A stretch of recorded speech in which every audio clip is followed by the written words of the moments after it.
Some superheroes don't wear capes. They wear khaki, like Assistant Sub-Inspector Rajendra Dhondu Bosley. But on the day of his retirement on Feb 28, 2015, Mumbai's DN Nagar police station had an air of defeat. Bosley had been in charge of the missing bureau for the last 8 years. Almost single-handedly, he solved 339 cases of missing kids in Mumbai's Andheri suburb. But the case of that one missing girl number 166, 7-year-old Puja Gaud, still haunted him. It had been over 2 years, but even on his last day, he was still searching, hoping for some magical break. But it was not to be. He stood up for one last time, turned to the national flag and saluted as his colleagues stood around clapping. Then after removing his badge, his belt and his service revolver and placing it on the table, he walked out into the fading twilight. So engrossed was he in his quest for Puja that his colleagues believed it would never end. We are afraid he will walk into the police station someday just to check on her case. He forgot himself in these 2 years. They were right. Even after retiring, the clues kept going around in his head. So much so that he woke up at night in sweat thinking of a new lead. Then followed it up in various places at his own cost, along with Puja's father and uncle sometimes. When he saw on TV any news of girls rescued in a trafficking case, he would always inquire with the police there, whichever the state. Please, can you look for a girl named Puja? Then sending her photo and details, which had by now reached almost every plausible missing bureau in the country. Bosley's determination stemmed from an incident when he was a 23-year-old constable in the 1980s, when he received a call from home. Your sister died. She was tortured for dowry. This personal tragedy shook his life, and he made a promise to save as many lives as he could. In every such case, I see my sister. Now, along with his sister, Puja's photo was the one he kept in his wallet, which he looked at almost every day, making his family a little jealous and irritated. Are they going to make your statue for this dedication? Everybody other than Bosley had lost hope, even Puja's family. His father drowned his sorrows through alcohol. But he would still come from his hometown Ratnagiri to Mumbai, meeting the family once every few months. Don't worry, we will find her one day. Taking their prayers to all the places of faith in Mumbai and visiting Makhdoom Ali Baba's Dargah in Mahim, the patron saint of Mumbai police. मेरा दुख pending है बाबा, पूरा कर दो. The Baba was perhaps listening to him, as it was divine intervention that made a difference. 50-year-old Harry Joseph D'Souza and his wife Soni had tried but couldn't conceive, and thus were desperate for a child of their own. It so happened that one early morning on Jan 22nd, 2013, in the slums of Juhu Gali in Andheri West, Puja, on her way to school, fought with her 10-year-old brother Rohit. Give me my 5 rupees. I want ice cream. No, only during recess. And ran away from the entrance of the school. I will buy it myself then. That day, D'Souza happened to be there and saw Puja and lured her with an ice cream and a piece of chocolate. Come with me. I own an ice cream shop. I will give you more. Moments later, the wily D'Souza caught hold of her and kidnapped her. Puja's family looked for her everywhere for hours. But when she didn't return home till evening, the family went to the police station where Rajendra Dhondu Bosley happened to be posted. The meticulous officer first interviewed relatives and other family members to check if there was a dispute within that led to her running away. Bosley's modus operandi was unique. He rarely ever used the patrol jeep or bike, instead walking hours on end, sometimes for up to 6 hours at a stretch. This allowed him to observe the city and its nuances, the people, and of course the suspicious ones much more. Incredibly, he never used a smartphone, still depending upon TV and newspapers and taking notes on a pad. His best informers were the bakery guys who interacted with all strata of society. Everyone in Mumbai loves a pav after all. Next were salon owners and cobblers who also gave him a lot of tip-offs. Meanwhile, with the limited budget they had, Puja's family had started putting small missing posters around their house. It was here that the khaki Superman first stepped in on a personal level, spending his own money to print Puja's bigger color poster and had them pasted all over the western suburbs of Mumbai. Getting to know about Puja's liking for chocolates, he went searching for clues in all the nearby candy shops. Did this girl come to buy from your shop? He covered all the possible angles: the local mortuary, checking for unidentified bodies, centers for abandoned children, and the hotbeds of trafficking and areas where beggars lived.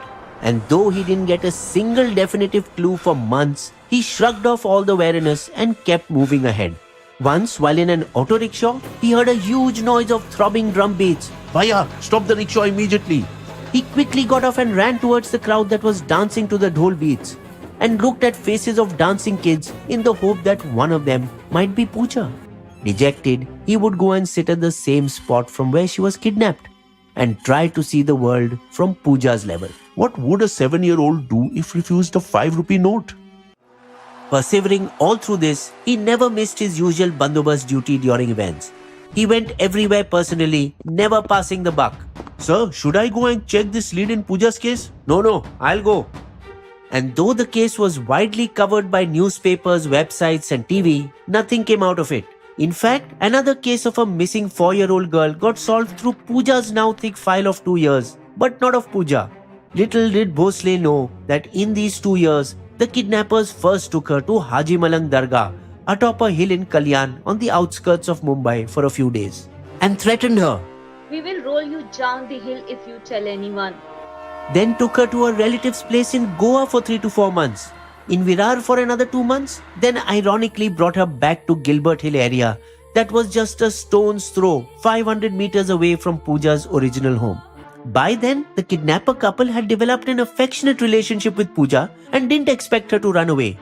But once they saw the missing posters and heard that Officer Bosley and the locals were still inquiring about Puja, a scared D'Souza admitted Puja to a hostel school in his hometown of Raichur in Karnataka, where he changed her name to Annie. Then, in a twist, Mrs. D'Souza finally gave birth to a girl child of her own in 2016. Unable to bear the expenses of both their growing toddler and Puja, they brought back the now grown-up teenage Puja to Mumbai in 2019, believing no one would recognize her, and put her to work as a babysitter in a nearby society. Yet, they kept the girl on a tight leash, bringing her home themselves and not letting her talk to anyone. Inside their own tenement, they kept Puja confined to one room, where the wife sometimes beat her with bells as the drunk husband taunted her. You ungrateful wretch! I was the one who picked you up from outside a temple near here 9 years back. The scared teenager could never muster enough courage to run away.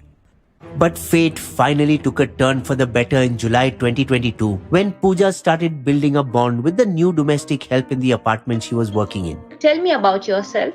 My name is Puja, not Annie. My father talks about picking me up in 2013. Remarkably enough, the woman was internet literate and googled about these 2 facts on her smartphone. And it worked. They found Puja's missing poster in the images section. The new help dialed all the 5 phone numbers on it, but only one connected. Hello, are you still looking for Puja? She is with me. The number was of one of Puja's neighbors, Rafiq Sheikh, who was skeptical at first. Who are you? Why are you trying to fool us again? But when they did a video call on 4th August 2022, 9 years after she was kidnapped, Rafiq took a screenshot. And when he showed it to Puja's mother and brother, they immediately identified her and burst out crying. The next day, they shared the call number and Puja's address with Mumbai's Andheri DN Nagar police station, who got ready to raid it.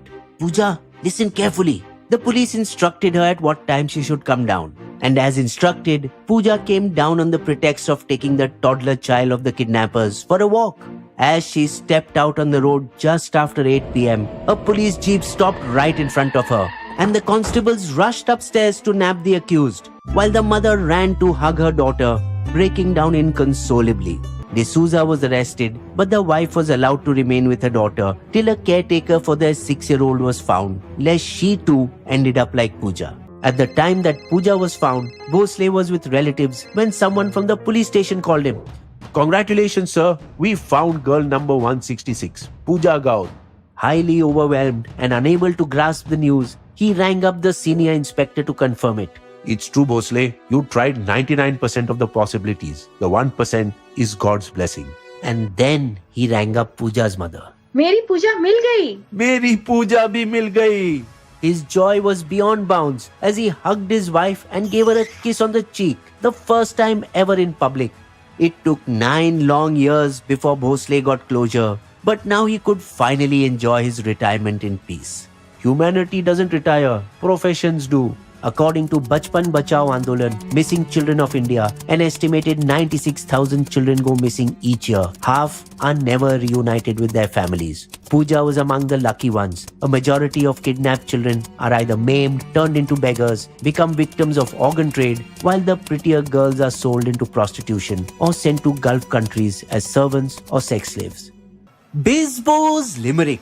This is a story of a missing girl child who sent the police on a goose chase wild. But a cop with a heart, despite duty depart, made sure with the family she was reconciled. You will also find these sources listed in our video description section.